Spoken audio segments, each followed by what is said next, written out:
And welcome back to Cinderella Phenomenon. And I am still insecure with my recording because now I just found out I gotta really press the button for it to work. So we're just gonna get started back into the game. This time we'll just be more precise. Okay, right into chapter 6. Oh. Okay. You really are a handful, but a delightful handful. His words keep repeating in my head. I cannot stop hearing his voice and feeling his lips on my hand. My face feels warm, and every time I think about his words, my heartbeat feels unsteady. Where's my mouse? More blushing. I couldn't find the mouse, and the mouse took a second to respond. So much for professional gaming mouse. This is kind of like 5 years old. I think I need to get a new one. I really have to stop thinking about that. Karma is karma, and he puts on that overly polite act with everyone. But then I'm pretty sure I've never seen him do something like that with another person. I'll just go downstairs and stop thinking about all this. I need to tell Parfait and Delora what happened. Because that time I returned to the market yesterday, I never spoke to anyone about what happened. Maybe someone's downstairs. Someone usually is. I leave my room and make my way downstairs to the reception. It is quiet. It is quiet when I enter, but not as silent as I thought it would be. Karma is sitting at one of the tables, speaking quietly with Parfait and Delora. His injured hand is sitting on the table, bandaged. I cannot help but stare at it, my heart plummeting. His injury is my fault. So you have yet to hear the entire story. No, I'm afraid I'm not quite privy to the information Waltz has. Is that correct? Waltz has been directly involved in this far longer than you have. What about Waltz? Princess, you're up early. They all turn to look at me as I stand at the table. Karma still looks tired and is not in his dress. He looks somber, but still smiles at me. Akuma, how nice of you to join us. When did you start saying my name without my title? Akuma, you've run into a lot of different mishaps this week, haven't you? Thought you would be stubbornly avoiding work. Instead, you go out of your way to get yourself in trouble. This involves me directly. How would I not be curious? You've also been irresponsible, sneaking out without any of us knowing. I have the freedom to do whatever I want. I even wore a cloak, too. Oh no, the cloak. I left it at the bar. I feel a nudge at my arm. Karma's holding out my cloak with a tired smile. You went back to get this. When? Yesterday, when you were still in bed. You've been running yourself dry these last few days, Karma. It's nothing. Thank you. What is this? Our ice princess is thanking someone. Why is that something so strange? Oh, come now. She's not so icy. Akuma's more fire than anything. She's filled with unbridled passion and confidence. Confidence that has got me nowhere so far. Don't look so dour, Akuma. You've been quite the accomplished woman. Karma gestures towards me and I flush, unsure what he's talking about. Then I notice Delora's eyes are on me too. Oh, Parfait, do you see that? What are they looking at? Reach down to grab my necklace and then I pause. Cannot stop the gas that leaves my lips. Ha! One more piece, we gotta go! When? When did this happen? Princess, you didn't realize that there was an extra piece to your necklace. Congratulations, Princess Akuma. You're a step closer to breaking your curse. I feel proud. I only felt this way around Mother. She did me a great favor yesterday. If not for Akuma, I might have suffocated beneath a pile of very excited women. Wait, helping Karma escape was a good deed. She was selfless. He's not even mentioning the injury you got protecting me. Parfait and Delora are both smiling, but the cheerful mood does not last long. What were you all talking about before I came down? About your kidnapping. Well, kidnappings. Both of them. It looks like we have a serious problem on our hands.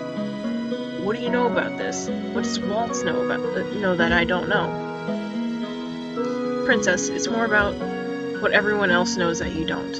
What everyone else knows? I feel anger begin to simmer inside me. Even though he looks apologetic, he says it so casually.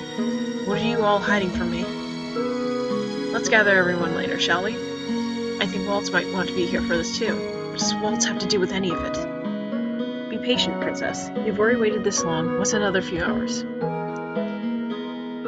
I have no choice but to agree when Parfait and Delore refuse to say any more, but I'm not happy about it. I spend the rest of my time doing idle chores around the tavern. I do a round of sweeping with Mr. Broom and mindlessly organize some of the bottles. I cannot believe everyone knows something about me that I don't. But now, I'll find out the entire story. Maybe it will answer some of the questions I have. Well, why are they keeping things about me a secret to begin with?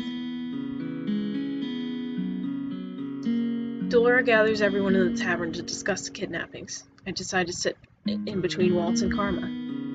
So we have a story to tell. Story time, huh? I don't suppose this would be a romance, would it? Smack in place. How can you stand to make comments like that constantly? How can you stand to live a lie? The two glare at each other across the table, but Delore silences them. Delore starts a story about the Great War, one that I've already heard so many times I could recite it myself. What does any of this have to do with me? Because of the fairy tales, witches like me were punished for simply existing. Our leader, the Cinderella bearer, was a kind witch that was overtaken by the grief that our people suffered. She was driven so far into madness that she created the fairy tale curse to punish humans and make them suffer as the witches had. And when that wasn't enough, she committed the ultimate taboo. She killed a human. I tried to stop her, but by the time I thought to act, it was too late. Knowing that Delore and Parfait were involved in the Great War makes it seem more real. But wasn't a Cinderella bearer killed? How can the fairy tale curse continue to spread if she's dead? I believe that the Cinderella bearer sacrificed the last bit of her life to continue powering the Cinderella, all to ensure that the remaining witches could continue spreading the fairy tale curse. Is none of this ringing a bell for you? What are you talking about? She really did erase your memories. Erase? The witch who died, the Cinderella bearer, was your mother, Princess Sakuma. What? For some reason, I turned to look at Karma, who is one of the only people who doesn't look away from me. I grew up outside of this kingdom, but even I knew of the terrible witch Hildred. You expected me to believe any of this? She wasn't a witch. I would remember that. Well, you would if you had memories of the war, and the years before that. Under Hildred's rule, the palace was a dark place. The king didn't even have any real power until Hildred was defeated. That goes for the rest of us, too. We were slaves to Hildred. Delore's eyes flickered to Waltz. It's the truth. Waltz knows because he's also a witch. He experienced Hildred's command over the witches firsthand as well. Waltz is a witch. Sorry for keeping it a secret, Princess. It's not as if I can use much magic anymore anyway. Not when I'm cursed. This is just another secret of many. Seems everyone is hiding something. Everyone was freed after Hildred's reign, witches, fairies, and humans alike. The king was even able to marry Ophelia, the woman he always truly loved. So it's always been Ophelia that he truly loved. Is that the reason I never felt any love for him? Because I was my mother's daughter. He gave up on me. No, dear, I don't think he gave up on me. My voice is too loud in the reception area. I feel it crack beneath the pressure and suddenly I want to cry. My mother told me so many times not to cry. The king gave up on me. But Mother didn't. Mother would tell me this was all a lie. She would tell me not to trust anyone. They must be lying. I turned to Karma. For some reason, I trust him more than I trust Delore or Parfait. This is the truth. I was told the story of Hildred and her daughter, Akuma. They said you were the picture of elegance, but that you shared your mother's icy nature. But I don't think that's true at all. If Hildred was ice, then you most certainly aren't a warm fire. My mother was a witch then. What does that make me? You're a witch as well, whether or not you were ever taught to use magic. On your upcoming birthday, you will become the Cinderella bearer. You realize how ridiculous this all sounds. Me, a witch! The king never said anything. Now I cannot even ask him if this is true, because I'm cursed. Why would you even curse me? We didn't want a repeat of the tragedy, Akuma. I sat on your shelves for almost a year, Princess. There was ice in your heart, and if you had inherited the Cinderella in that state, who knows what would have happened? Why didn't you just tell me any of this? Delore and Parfait looks at each other before dropping their gazes to the ground. If we had told you before, would you have even bothered to listen? The king must have tried to do the same thing, and look how that turned out. You shut out everyone who tried to tell you about Hilder's true nature. That is probably true. Even now I'm having trouble believing that they are telling me the truth. The whole world feels as if it's collapsing around me. I need to escape. I need to go out and be somewhere else, but why are the witches looking for me? You are the heir to the Cinderella. No doubt the evil witches want you on their side so they can continue wreaking havoc in Angiel with the fairy tale curse. The men that were looking for you, Kuma, were not witches. Though, they were knights. Perhaps the witches and the knights are working together. This must be part of Alcaster's scheme to steal the throne. What are you talking about? The reason why Garland and I left the Order of Caldria was because the king did not believe us about Alcaster's coup. How would he know the princess's identity, though? Anyone who isn't a witch, a fairy, or isn't cursed shouldn't be able to remember her. But now we know that it's not just the witches looking for a princess, the knights of the Order of Caldria as well. They definitely have a description of her for someone. Akuma. Karma reaches out a hand to touch my shoulder, and I flinch back before standing up. I cannot speak about this now. I want to be alone. Let her go. She'll need a lot of time to think. I leave everyone sitting at the table as I try to process the whirling thoughts in my mind. Hilda, my mother, the only person I ever thought loved me, was a Cinderella bearer, a witch, the first witch to kill a human, the witch that started the fairy tale curse. All this time, I thought Mother was the only one who cared, but what if she never did? I stay in my room for a long time, trying to process everything I've been told. Oh, and there's that pretty transition again. And there goes. Days go by before I decide to leave the tavern again to watch Karma practice with the knights. These last few days I felt hollow. Maybe seeing the normal practices will help me feel better. Maybe it will make things feel like nothing's changed. When I arrive at the forest, however, only Karma is standing in the clearing. He's staring through the trees as if he sees something there, but his expression is solemn, almost sad. Eventually he sighs, shaking his head before turning in my direction. You're surprised to see me? Oh my god. Akuma. I prepare myself for a response, but find that no words come to mind. I've not spoken to Karma since the talk about Mother and witches, and any of the ease I felt with him before has slipped away. Still, I came here on my own, and I cannot just stand here being mute. I say the first thing that comes to mind. Where are Jurian and Garland? I'll only train with Garland. Jurian is on patrol duty tonight. He'll be here later. I just came early. Seems you did too.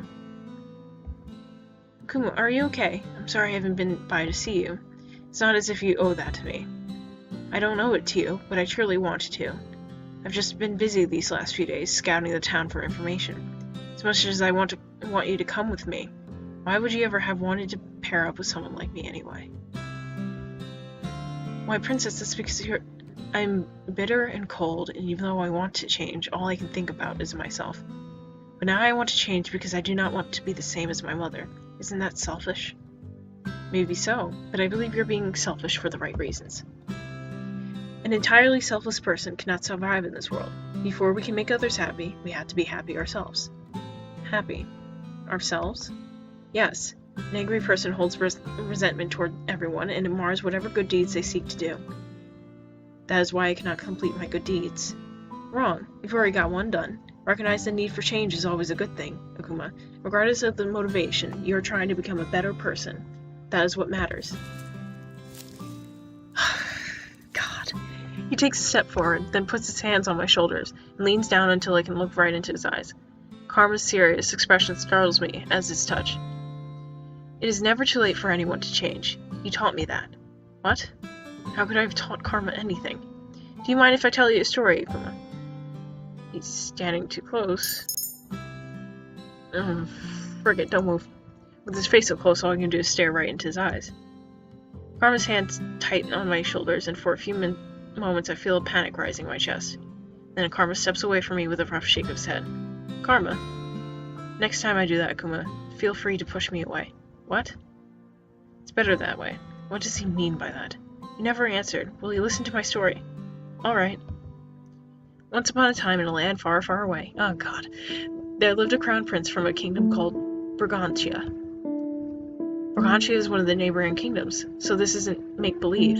His name was Claude Adric Vinaldi Matthias Almonte. Oh my god, I see it!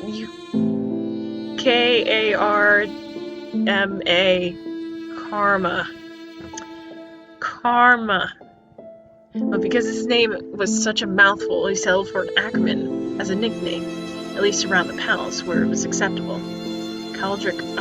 Karma.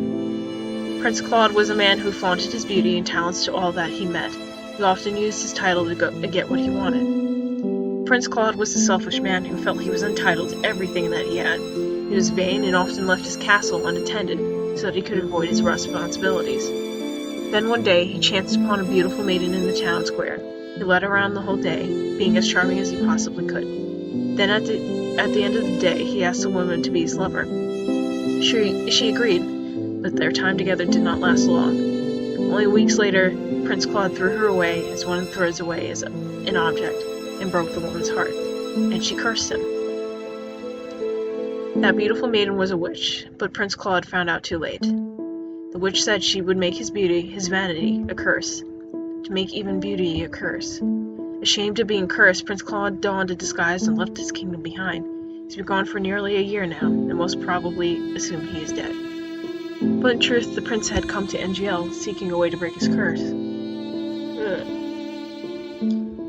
He had heard of a young lady named Akuma, who on her 18th birthday could dispel any curse. Karma. He looks so sad, I don't know how to comfort him. Claude. Oh, he's blushing.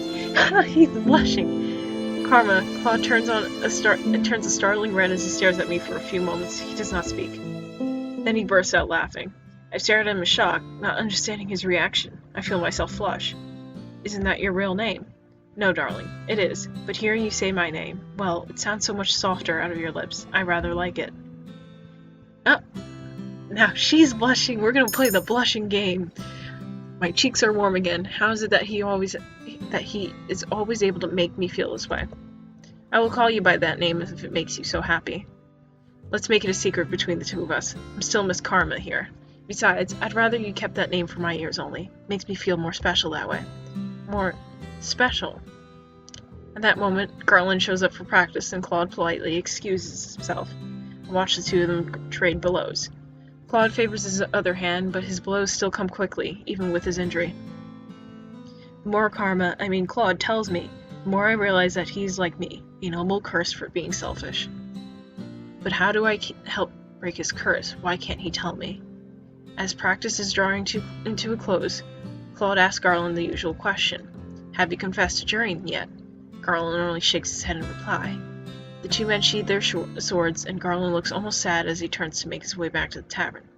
He likes her, and yet he won't say anything. Why is that frustrating me so much? Garland.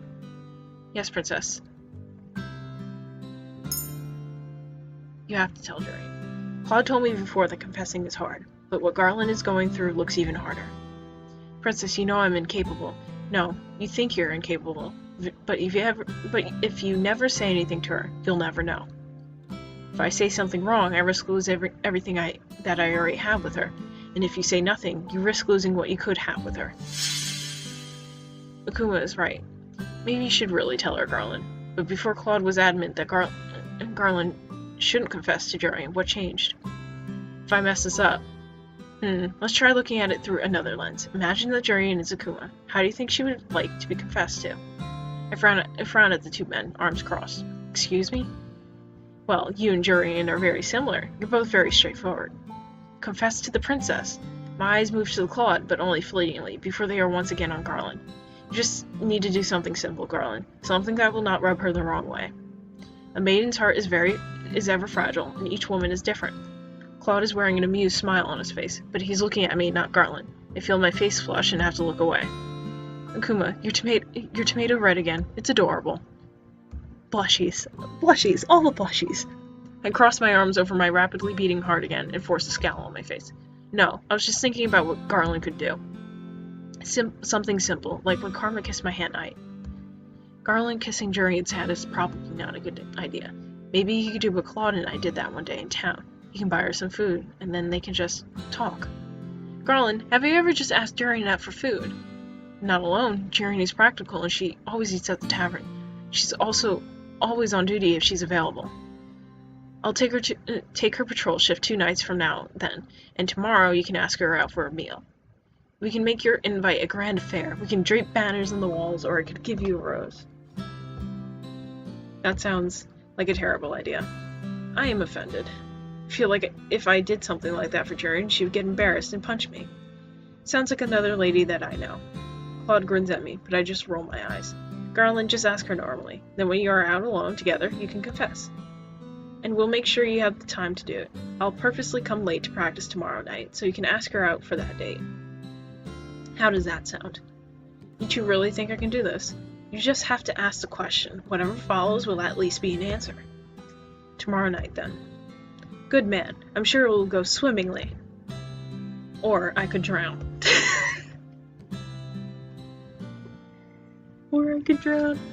You won't drown, Garland.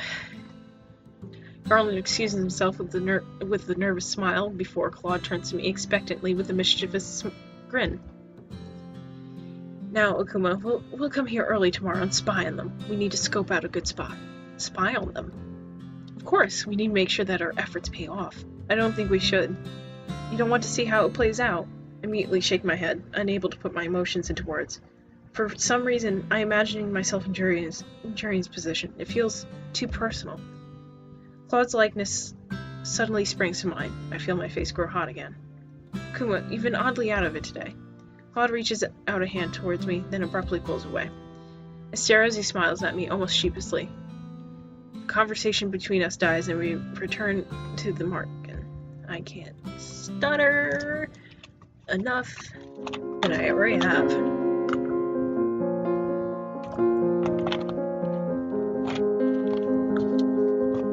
Days passed, and though I did not spy on the conversation between Jurian and Garland, I noticed that Garland has been smiling from ear to ear during his practice with Claude recently. I can only assume that his confession went well. Claude took the patrol shift tonight, and as I lie in bed, I'm restless. Every time I watch Claude practice with Jurian and Garland, I'm reminded of the palace, of Fritz. I wonder how Fritz is doing. Is he still practicing with the other knights? My thoughts darken as I recall the kidnappings. Claude had to save me every single time. He got injured saving me. Unable to sleep, I slip out of bed and make my way to the reception room. The night air is cool, and no one stops me from standing just outside of the market. I cannot just sit back and do nothing anymore. I have to act. I do not want Claude to get hurt because of me again. Eventually, I see Claude approach. He looks tired and is moving more slowly than usual. When he sees me, his lips quirk into a smile. Akuma, what are you doing out here tonight, love? He called me love. Let's pause right here. He called me love. Oh my god. Okay, moving on. Love instead of darling. That's new. Hello, Claude. And he is all blushies. His face is dark red again. If you're using my real name, I suppose you've come to ask for something serious. How could he know that? I do need to ask something of you. Well, if you need a shoulder cry on, I'm right here, love. What? Oh, is this not about... Never mind. I'm asking if you will be my instructor. For some reason, I seem to have caught Claude off guard. He stares at me for a few moments. What? I want to learn how to use a sword, and I want you to be my instructor. Claude's expression becomes uncharacteristically serious. I'd rather you didn't learn how to use a sword. I do not want you to have to keep protecting me. I don't mind protecting you. I do. Claude sighs and shakes his head. Princesses shouldn't be using swords. I want to be able to stand on my own 2 feet. You are. I do not want you to get hurt again when I could do something about it. Teach me, please. Claude. Once again, he flushes. It seems to be an instant reaction, and is both amusing and endearing. It won't be easy. I wasn't expecting it to be. Claude stares at me for a long time before finally letting out a heavy sigh. Fine, I'll train you. You won't learn in a day, but I can teach you the essentials. You can use one of the knight's training swords. Thank you. Music to my ears. Meet me in the clearing in 10 minutes. 10 minutes? What? You said you wanted to train, so we will. Don't expect me to go easy on you. But aren't you tired? He looked exhausted when he came in, and now he wants to train. Already trying to get out of training. I am not. Claude shakes his head, but he is smiling. I'll see you there in a few minutes, love. Moonlight spills through the leaves, illuminating the forest with gentle light. Long minutes pass, and as I stand in the clearing, I begin to feel restless. It isn't like Claude to be late. Is he tending to his injury? I hear a rustling in the leaves and turn immediately to see what the disturbance is, but the minute I do, I'm pulled back by a strong force and my world goes dark. Before I can scream, I hear a gentle voice in my ears.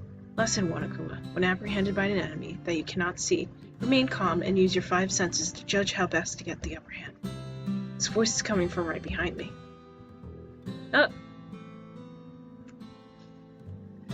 Another pretty little image.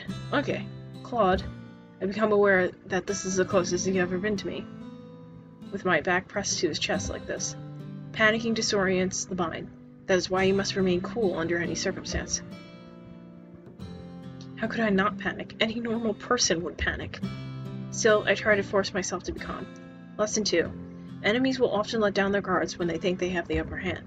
Catch your opponent off guard by remaining calm and locating this weakness with your senses. I try to calm myself as Claude instructs. I feel it is a bit easier, but only because I notice Claude. An opening. I move as quickly as I can, stepping forward so I can swing an elbow back at Claude's stomach. Before that happens, Claude has pulled me back to him, closing whatever distance I had put between us. In the process, he moves his hands from my eyes to my mouth. I can once again see the forest, but my words are muffled beneath his hand.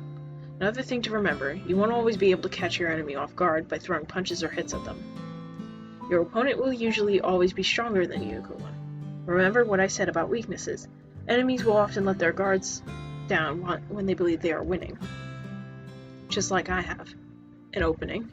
A thought occurs to me as I glance around me and then down at Karma's back. Bandaged hand. Wow. Karma's bandaged hand is over my mouth. Is this an opportunity or a trick? Oh my god, I would feel like a dick, but I would totally do it. I would bite your hand. I'm going to feel terrible about this, but I have to. I try to shift my head to get enough space to bite down, and even Claude cannot hold me completely still as I squirm. Eventually, the hand over my mouth moves just enough for me to open my mouth, but I falter. I cannot bite the hand that I injured. I just zoned out on that. Whoa.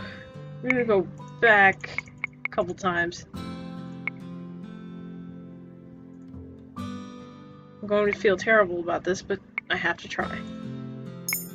I shift my head to get enough space to bite down, and even Claude cannot hold me completely still as I squirm. Eventually, the hand over my mouth moves just enough for me to open my mouth, but I falter. I cannot bite the hand that I injured.